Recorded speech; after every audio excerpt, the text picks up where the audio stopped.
pourtant, Emmanuel Macron pensait avoir été clair hier en disant que les policiers et gendarmes méritaient le soutien de la puissance publique et la reconnaissance de la nation. Est-il allé assez loin dans son soutien à ces derniers? Pas sûr, puisqu'une action symbolique a eu lieu par exemple à Versailles encore aujourd'hui.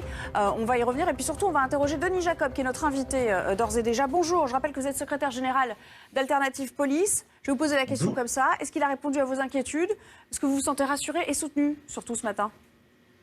Alors, déjà, il était important que le chef de l'État fasse part de sa reconnaissance, de son respect et du soutien envers tous les policiers et gendarmes qui assurent la sécurité de notre pays, donc la démocratie et la liberté de chacun. Pour autant, bien évidemment, ces déclarations nous ont laissé un peu sur notre faim. Alors, il a été très subtil, il a, de manière très fine, désavoué quand même la gestion de la crise de ces 15 derniers jours, notamment sur les manifestations contre le racisme, manifestations non autorisées mais tolérées, et puis surtout un désaveu par rapport à la gestion de la crise policière que ces manifestations ont générée. Mais il a aussi, et c'est à souligner quand même, rappelé qu'il était complètement contre le communautarisme et le séparatisme, ce qui est très important parce qu'on sent bien ces derniers jours que certains idéologues veulent manipuler la question du racisme à des fins idéologiques en prenant comme bouc émissaire la police nationale.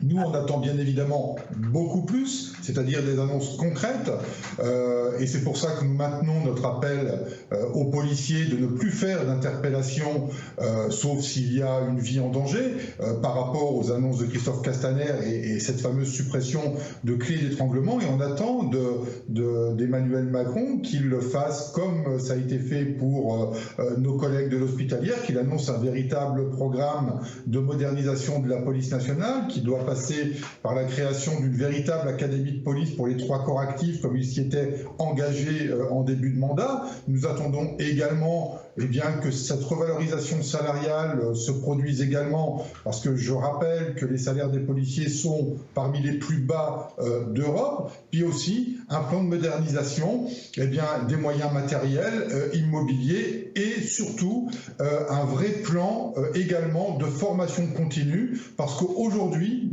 nombreux sont les policiers qui aimeraient faire de la formation continue, mais qui se la voient refuser, tout simplement parce que, en termes d'effectifs, 1 ou 2 agents qui vont aller en formation continue peut empêcher un service de tourner, donc en général on leur refuse, et donc il faut revoir tout ça. Ouais. Moi j'attends de savoir ce que Emmanuel Macron est prêt à nous proposer. Est-ce qu'il va y avoir un remaniement? Est-ce que le ministère de l'Intérieur sera concerné? Puisqu'effectivement il y a une rupture de confiance vis-à-vis de Christophe Castaner, et puis quelles mesures il va annoncer de manière concrète pour la police en général.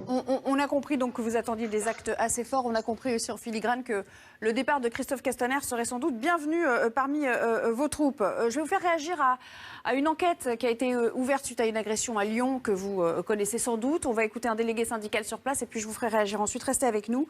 Je vous rappelle que ce policier a été agressé dans la nuit de samedi à dimanche. Il a été blessé à la cheville en raison de ses fonctions. C'est ce que dit le parquet lyonnais. Il a fait l'objet d'insultes. Il a notamment été traité de sale flic. Écoutez ce délégué syndical du Rhône. Je discutais avec des collègues il n'y a pas longtemps et beaucoup me disent qui, en rentrant chez eux, font des coups de sécurité. Ils font 2 fois le tour d'un rond-point, ils prennent la sortie d'autoroute d'après pour voir s'ils ne sont pas suivis. On sent que voilà, les policiers sont sur le qui-vive, ils font attention et oui, ce sentiment d'impunité il est en train de naître chez les délinquants et les criminels. Il y a une montée de la violence, il faut réagir rapidement. Donc les réactions, il doit en avoir plusieurs. La première, c'est les sanctions. Les auteurs de violences, d'actes de délit et de crimes doivent être sanctionnés. Denis Jacob, même si évidemment vous déplorez ce genre d'agissement, ça apporte quand même de l'eau à votre moulin dans vos complaintes du moment.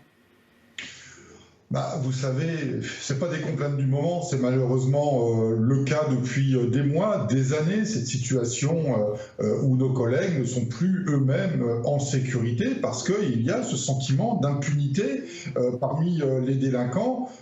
La justice fait ce qu'elle peut avec les moyens qu'elle a, mais on a le sentiment que systématiquement, eh bien, les délinquants font l'objet d'un simple rappel à la loi, qu'ils ne sont pas fermement condamnés, et ça donne ce sentiment de pouvoir s'en prendre librement à un policier sans que derrière il y ait une fermeté. Mais vous savez, ce n'est pas propre à la police. Et je fais attention aux mots que je vais employer parce que ça peut choquer, mais on vient d'avoir connaissance d'une affaire où des collègues de l'hospitalière, une dame les a clairement insultés. Alors, je vais épargner vos téléspectateurs des vulgarités, mais quand mes collègues ont voulu l'interpeller pour outrage par rapport à cette infirmière qui a été insultée en milieu hospitalier, cette femme qui était d'origine étrangère a déclaré voilà, c'est ça le raciste de police. Donc il y a des messages qui sont diffusés aujourd'hui dans la société par certaines personnalités, par certains collectifs ou par certains politiques